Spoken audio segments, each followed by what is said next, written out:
Hi everyone, welcome to Miss Adams Teaches Poetry. In this video, we're going to be taking a look at Poppies by Jane Weir as part of the Textile conflict collection, but obviously if you're studying it for any other board, it will be just as relevant. We're going to look at 5 key moments from the poem and fully analyse them, looking at language, structure and a little bit of form. There is a more detailed video on form and context in the playlist, so do have a look. But for now, grab your flashcards and let's get revising. Okay, so I've chosen for my first quotation something from the third line. The opening of the poem very much sets up the kind of concept of public mourning with reference to armistice and remembrance, obviously, and the kind of concept and the symbol of the poppy, versus individual grief, because it makes reference to placing poppies on individual graves, which sets up the whole kind of idea of this poem, which is about how war has an impact on the individual at home. And so I've chosen this line here. Before you left, I pinned one onto your lapel, crimp petals, spasms of red, because it starts us with the kind of mother's memories and mother's responses to losing her son. So it starts with a temporal discourse marker, this sort of little adverbial, before you left, which is important because there are a lot of time references through the poem to before and after to kind of remind us again of that impact of war on the individual. So have a little look out for the afters and the befores as well, to kind of frame the mother's memories. Then we have this very motherly image, action of pinning a poppy onto her son's lapel. The lapel is the sort of little collary bits there on the blazer. But what we also start to see is language that hints to suffering and pain. So first of all, we've got the adjective crimp in relation to the petals. Now, obviously, we know that the little cardboard poppies that you get do have like a little crimping, but it's just the first little reminder of things being damaged slightly or things being marked. And then it hits you much more obviously with this metaphor, spasms of paper red. And spasms as a noun is to do with pain and convulsion. So what we're starting to get is this blurring of language which is associated with the domestic, with these motherly images and actions, with imagery to do with suffering, to do with pain, and actually associated with the military as well. So I've just given you a few examples from a few moments like later on in the poem, because you could group these together. So we've got the blockade of yellow bias, that's describing again the imagery of the blazer, but the word blockade, that noun, is associated with the military. We've got sellotape bandaged around her hand when she's trying to remove the cat hairs, but again, the bandaged again reminds us of wounds, of suffering.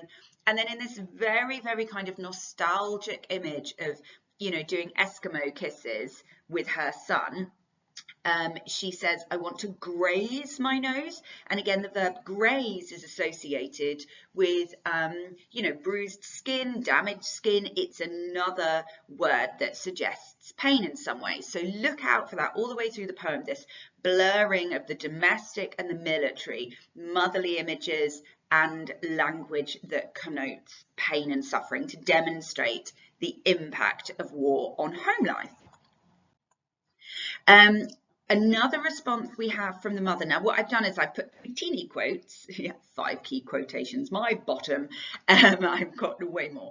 But I've got this image of her trying to kind of keep her emotions in check. So she talks about needing to steel the softening of her face. So we've got this sibilance here in steeled and softening, and the cert from face as well, which is a very, very kind of soft sound, and it kind of complements this metaphor of needing to kind of harden. So the softening of her face is like a metaphor for weeping, like her face softening because of tears, but she's steeling it, which is obviously associated with harshness, metal, which is a really strong juxtaposition. But it demonstrates how, as her son is leaving, she's needing to kind of hold herself together and keep her emotions in check. And that's continued when she's walking him to the door, because we get this kind of very ironic statement, I was brave. Ironic, of course, because we would associate normally the son with being brave because he's the one that is going out to war. But in this case, it's the mother that has to be brave because she's obviously so frightened of letting him go, of letting him leave in, out into the outside world. So she's the one being brave. So nice analysis there if you wanted to think about the emotional response of the people back at home. This is a lovely metaphor to describe the way that she's struggling to communicate her feelings, her emotions. She says, all my words flattened, rolled, turned into felt, slowly melting. So there's a lot going on here, okay, because first of all, her words are slowly melting. Okay, so that as a metaphor in itself suggests an inability to communicate. But she uses this asyndetic list as well, flattened, rolled, turned into felt. And this is a different metaphor, okay, because these words and images are all to do with textiles and fabric. And even like the making of felt. When you make felt, you kind of crush together all of the sort of scraps of material. And so this is important because, as you may remember from my context video, she was also a textiles designer. So she's kind of drawing upon images from her other world outside the world of war. You've also got this enjambment here where the focus goes on to slowly melting, which really puts emphasis on, again, her struggle to communicate the way that she's feeling here through this metaphor. Now, this little moment is describing her son and the way that she interprets her son's actions, thoughts, feelings as he leaves the house going off to war.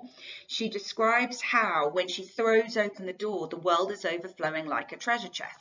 So obviously a simile, but it tells us how when she sees her son leaving, he views going out to war as this exhilarating, exciting, opportunity, that there's a kind of sense of freedom in terms of the metaphorical riches that he can gain from this experience, which feels very bitterly ironic considering it is clear by the end of the poem that he hasn't survived the war. We have another little time stamp here, and the immediacy is emphasized through the sibilants in a split second.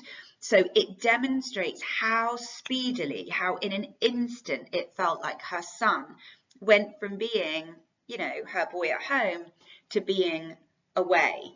And this very vague general, you were away. It doesn't, she means to war, but there's a kind of sort of, again, it's emphasizing his sense of freedom, that he's just out the door. And then you've got this further metaphor where she describes him as being intoxicated.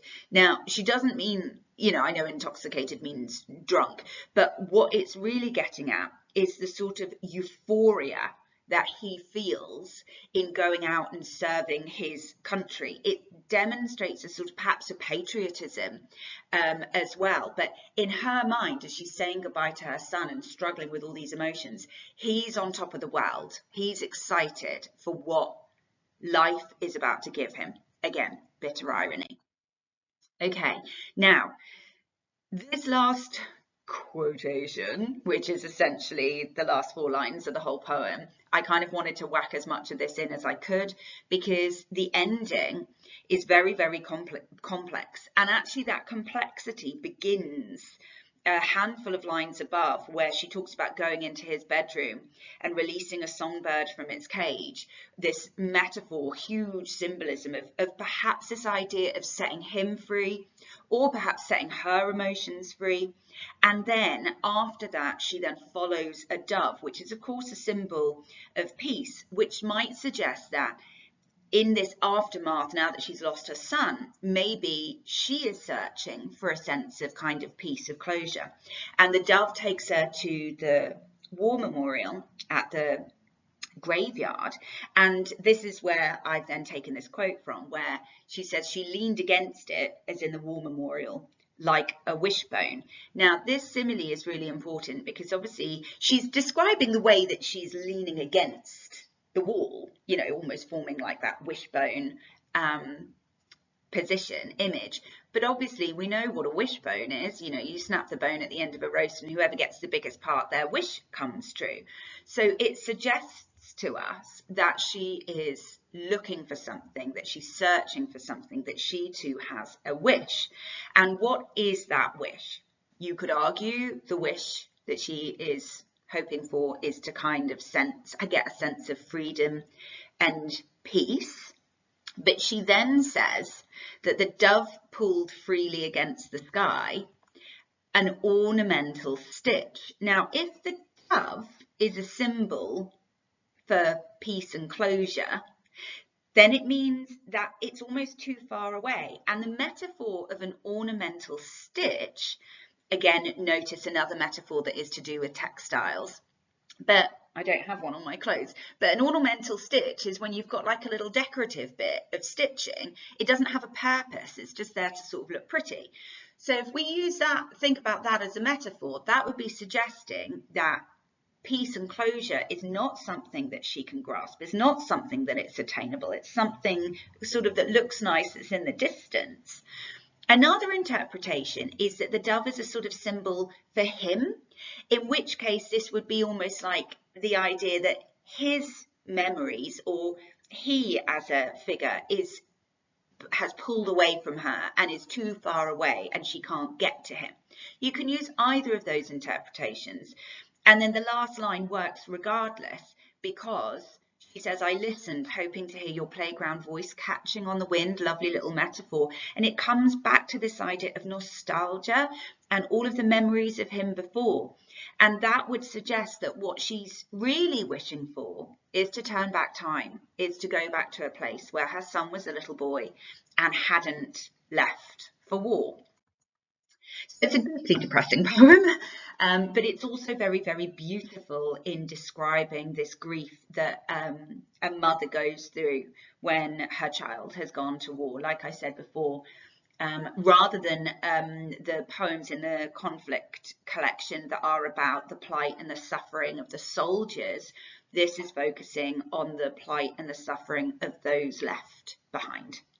That's it from me. Thank you very much for watching. There is another video on context and form in the playlist, so do have a little look at that one as well. If you're finding these videos useful, please do subscribe, but also share them with your friends because we're in it together. We've got exams coming up soon. Thanks again. Happy revising.